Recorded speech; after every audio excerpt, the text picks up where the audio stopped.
Hello there friends, this is Joanna. Welcome to my channel. Thank you so much for hanging out with me. Today I have another fun project for you guys and let's just jump right to it.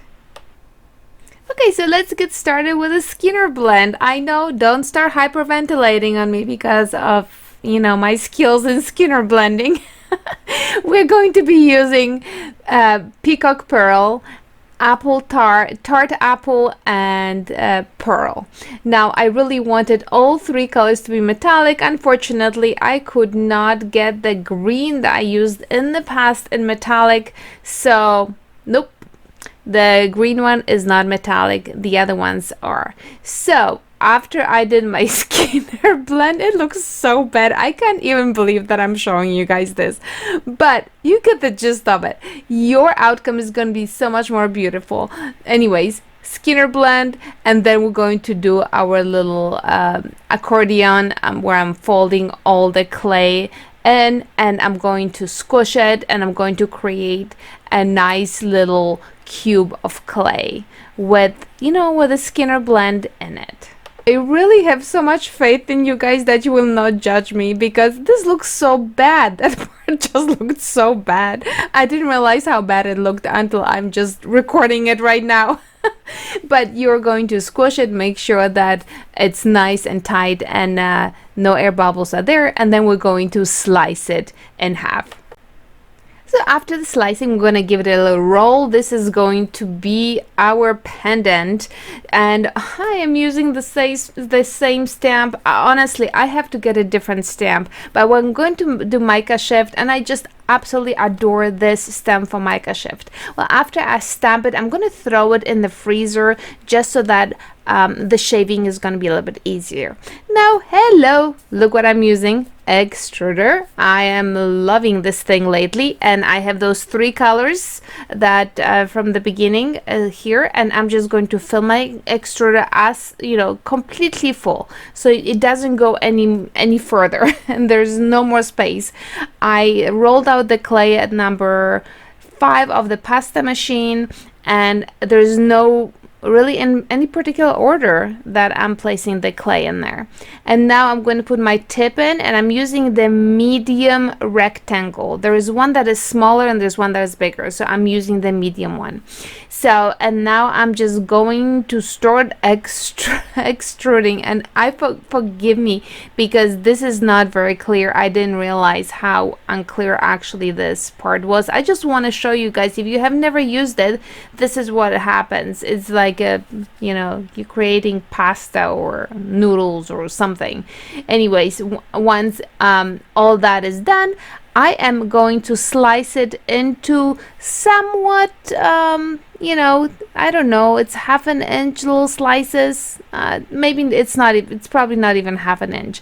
Anyways, I'm trying to make sure that they are pretty much the same size if I can manage that. And now that they are all cut up, I am going to stack them together. Now you will see that some of them are very similar to each other, like the colors, and others are completely different, so I kind of want to blend it so not all of the same ones are together. So you can see I'm grabbing them from different parts of my little snake my clay snake, so that way you have a really nice variation. Now this is the first time that I'm using this tip, and I'm actually really loving it. So right now I just want to make sure that this is all stuck together. So you want to squish it, you want to make sure that it has those sharp corners. So I thought my cutter is not a bad idea, just to make sure that everything is squished and it's and it's a cube kind of. And here we go with mica shift. I am just going to be cutting off whatever is sticking out on top. You don't want to go too deep because then you're going to destroy mica shift. But I did know that the green apple, the Tart Apple, did not have mica in it, so that mica shift actually is getting lost in the green, but it looks neat because you basically have mica shift in the blue, then it kind of fades away, and then it's picked up by the pearl. So the whole thing actually came out pretty cool. Okay, so now I think that I am happy with the way it looks right now, and it's nice and smooth, and I do see the movement of the mica in there. So now I'm just gonna go and take a little sliver of it, and the reason why I want to take a sliver, I want to see how thick my clay is. On the left hand side, I rolled out some scrap clay that I'm going to use for the backing, and because I can tell how thick the clay is from my little cut, I can slice my little pattern cube the same thickness, so you can see that I kind of keep on looking, and just to, you know, I'm eyeballing the whole thing, of course, because, you know, I'm not that precise, but that way I have an idea of how thick it is. So now, I mean, we're just gonna go and cut it wherever you want to cut it, and once you cut it, you're going to put the bottom part onto the scrap clay, and then we're going to put our pattern strip on top, and then the top is going to go on, and then you're just gonna have to make sure that everything is nicely attached to each other. But this is how the pendant is coming to life. Now I'm going to create a few pendants with all this clay, but this one is going to be the round one. This was actually the original idea, and at